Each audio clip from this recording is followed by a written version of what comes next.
बिस्मिल्लाहिर्रहमानिर्रहीम, अस्सलाम वालेकुम। मैं हूं मखदूम शहाबुद्दीन। जुमेरात 4 दिसंबर 2025 पाकिस्तान में रात का वक्त।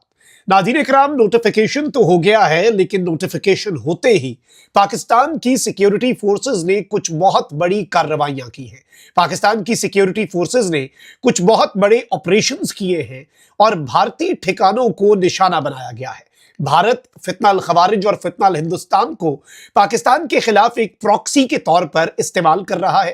तालिबानी रिजीम भारत की सहूलतकार बनी हुई है और अब इस सब के अंदर भारत के लिए मुश्किलात ही मुश्किलात हैं, क्योंकि पाकिस्तान ने तालिबानी रिजीम के और फितना अल खवारिज टीटीपी और फितना अल हिंदुस्तान बीएलए इनके गिर्द घेरा तंग करने का फैसला कर लिया है। पाकिस्तान ने एक जानिब तो एक बहुत बड़ा ऑपरेशन क्लीन अप करना है और अब ऑपरेशन क्लीन अप जो है वो इन द नेक्स्ट फ्यू डेज उसकी पॉसिबिलिटी बहुत ज्यादा बढ़ गई है, क्योंकि जो एक डस्ट थी वो सेटल हो चुकी है, क्लैरिटी आ चुकी है, चेन ऑफ कमांड और एक यूनिफाइड कमांड की तरफ पाकिस्तान ऑलरेडी बढ़ चुका है। तो अब कुछ बहुत बड़े ऑपरेशंस जो कि पिछले कुछ दिनों से पेंडिंग थे उनकी भी पॉसिबिलिटी बढ़ गई है और अब जो पाकिस्तान की सिक्योरिटी फोर्सेस की तरफ से कार्रवाइयां की जा रही हैं, ये कार्रवाइयां भी इसी तरफ एक वाज़े इशारा है कि पाकिस्तान कुछ बहुत बड़ा प्लान कर रहा है। मैं सारी डिटेल्स आपके सामने रखता हूं, लेकिन अगर अभी तक आपने इस वीडियो को लाइक नहीं किया तो लाइक जरूर कर दे। कॉमेंट सेक्शन में पाकिस्तान जिंदाबाद का नारा जरूर लिखें और जिन लोगों ने चैनल को सब्सक्राइब नहीं किया उनसे मेरी ये दरखास्त है कि चैनल को भी लाजमी सब्सक्राइब कर लें। नाज़रीन इकराम, एक जानिब तो सीडीएफ का नोटिफिकेशन जारी हो चुका है। For the first time in history Pakistan के पास अब एक यूनिफाइड कमांड होगी और इससे पहले जो chairman joint chief of staff committee का ओहदा था वो एक सेरेमोनियल और सिंबॉलिक ओहदा था। उसमें वो सिर्फ तीनों फोर्सेस के दरमियान लाइजॉन का काम करते थे, कोऑर्डिनेशन का काम करते थे। लेकिन अब ये जो नया ओहदा है, इसके हवाले से ये कहा जा रहा है कि ये ओहदा डायरेक्टली अब आर्मी, एयरफोर्स और नेवी को इसमें कमांड किया जाएगा और इसमें फिर यूनिफाइड कमांड जो है उसमें ऑर्डर्स जो हैं वो एक जगह से आएंगे। अच्छा, अब इस सब के अंदर मैं आपको ये बता दूं कि कुछ चीजें जो हैं वो बड़ी इंटरेस्टिंग हुई हैं in the past few hours. एक तो आपको मैंने कल ही ये खबर दे दी थी कि नोटिफिकेशन के इस शोर के अंदर पाकिस्तान के जीएचक्यू में एक अहम मीटिंग होती है और commander Saudi royal armed forces जो हैं वो आते हैं और उनके साथ आर्मी चीफ की मुलाकात होती है। इससे पहले Saudi chief of general staff जो है वो अलग से दौरा करके पाकिस्तान आते हैं और पाकिस्तान के जीएचक्यू का विजिट करते हैं।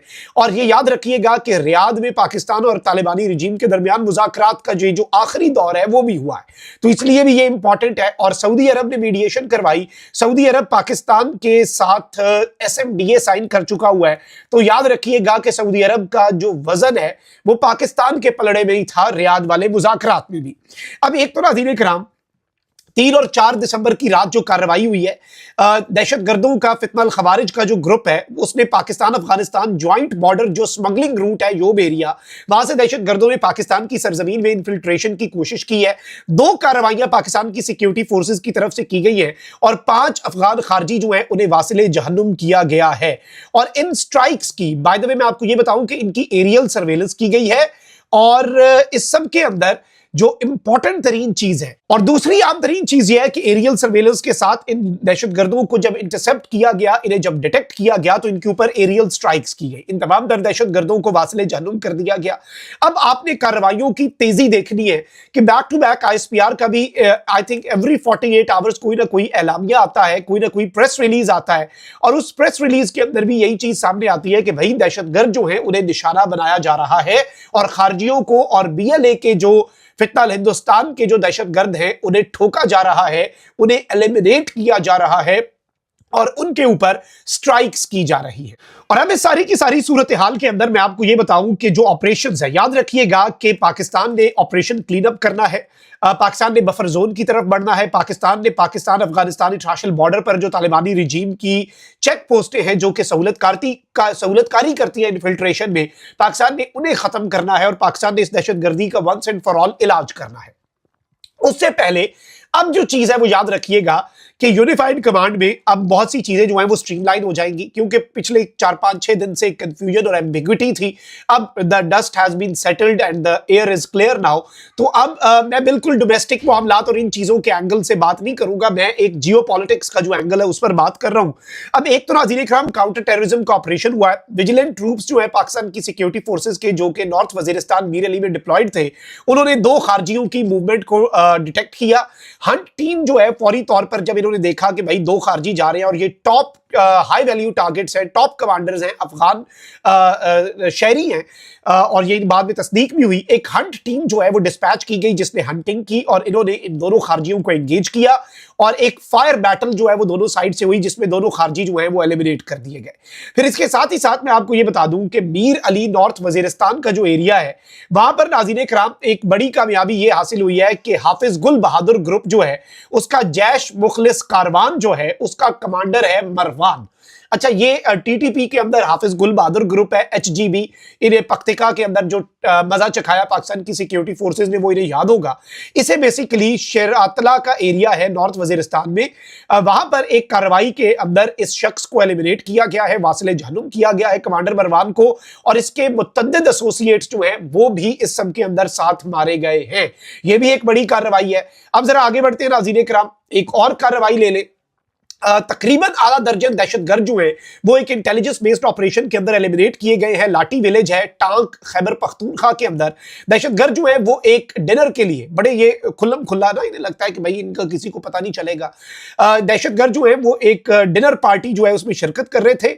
सडन स्ट्राइक जो है, अचानक से एक एयर स्ट्राइक हुई है which actually ruined their plan unfortunately. और अभी खाना सर्व नहीं हुआ था और पहला निवाला इन्होंने नहीं लिया था, दावत नहीं उड़ाई थी, उससे पहले ही ये खुद उड़ गए। और इसमें मैं आपको ये बता दूं कि इन्हें अंदाजा नहीं था कि उस दिन जब इन्होंने लंच किया होगा तो that was their last lunch. लेकिन यही चीज ज़हन में रखिएगा कि पाकिस्तान की जो सिक्योरिटी फोर्सेज हैं, पाकिस्तान के जो कानून नाफिज करने वाले इदारे हैं, वो इस वक्त इन दहशतगर्दों को मुकम्मल तौर पर हंट कर रहे हैं। और जो कार्रवाइयां मैंने आपको ये पिछले चंद घंटों की कार्रवाइयां बताई हैं, और अब बहुत सी चीजें जो है वो क्लियर हो गई हैं। टारगेट्स पहले से लॉक्ड है, पाकिस्तान का पूरा प्लान तैयार है। And even I give you the information कि टैंक्स जो हैं वो भी पाक अफगान बॉर्डर की तरफ कुछ मूवमेंट देखी गई है, विच इंडिकेट्स कि भाई जो ग्राउंड ऑपरेशन है वो भी किया जा सकता है, और जो एक ग्राउंड पे ट्रूप्स ऑन ग्राउंड है वो भी हम विटनेस कर सकते हैं, क्योंकि obviously if we create a buffer zone, air strikes के बाद फिर ट्रूप्स ऑन ग्राउंड जो है उन्होंने ही असल महाज जो है वो संभालना है।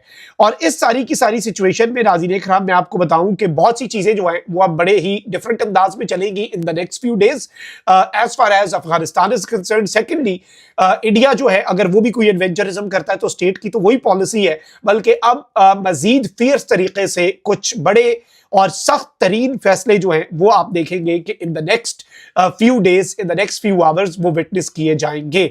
और ये चीज पाकिस्तान के लिए जरूरी भी, आई थिंक अभी भी टाइम जाया हो रहा है, एज सुन एज पॉसिबल इस काम को खत्म किया जाए और ऑपरेशन क्लीन अप जो है उसे सरंजाम देकर सफाया एक दफा कर दिया जाए, ताकि चीजें जो है वो स्ट्रीमलाइन हो जाएं। कमेंट सेक्शन में राय का इजहार जरूर करें। अपना बहुत ख्याल रखिए। अल्लाह निगहबान। पाकिस्तान जिंदाबाद।